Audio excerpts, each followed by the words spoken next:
Cricket Venkateswara wines permanent room. నా పేరు రాజు. 9:40కి వైన్స్లో పోయినాము. 2 బీళ్ళు తీసుకున్నాం. బీళ్ళు తీసుకున్న తర్వాత వాళ్ళు పర్మనెంట్ రూమ్ వాళ్ళు వైన్సులు బంద్ అవుతున్నాయని చెప్పి బంద్ అవుతుందంటే ఇప్పుడు నేను పోయిన ఉంటుంది. పోయి 2 బీళ్ళు తీసుకుని తీసుకొచ్చే వరకు అంటే 2 గ్లాసులు అడిగిన. గ్లాసులు అడిగితే వాళ్ళు ఏమన్నారు, టైం అయిపోయింది, టైం అయిపోతుంది అన్నారు. అనగానంటే టైం ఇంకా 10 నిమిషాల దాకా ఉన్నది. 15 నిమిషాల దాకా ఉన్నది. అప్పటికి లోపల 20 మంది దాకా ఉన్నారు. వాళ్ళను ఏమంటలేరు. నన్ను 20 ఏంటంటే ఒక 10 నిమిషాలు తాగిపోతామా అన్నము.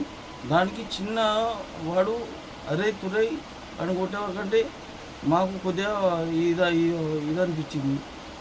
ఎందుకు ఒక కస్టమర్ అరే తురా నువ్వు డబ్బులు పెడతలేము, డబ్బులు ఇస్తలేము అనగానే మా అన్న కొద్దిగా ముందర పోయిండు. మా అన్న కూడా అరే తురా అన్నాడు. అనగానే నాకు కొద్దిగా బాధ అనిపించింది. బాధ అనిపించాలంటే 2 మీటర్ అనగానంటే చిన్న ఆడికి నాకు కొద్దిగా ఇదేంది ఉద్దేశం ఇదేంది.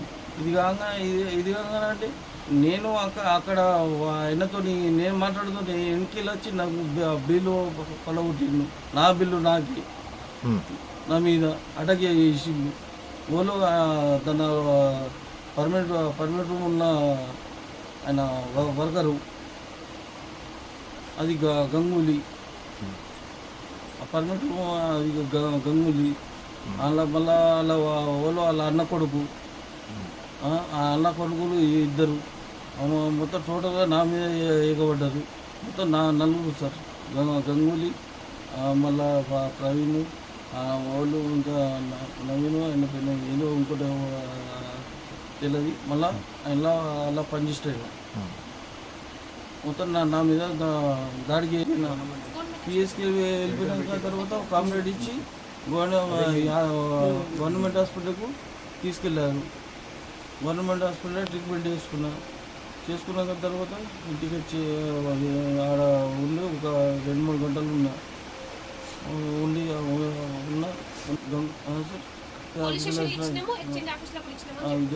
ఇద్దరికి ఇవ్వడం జరిగింది.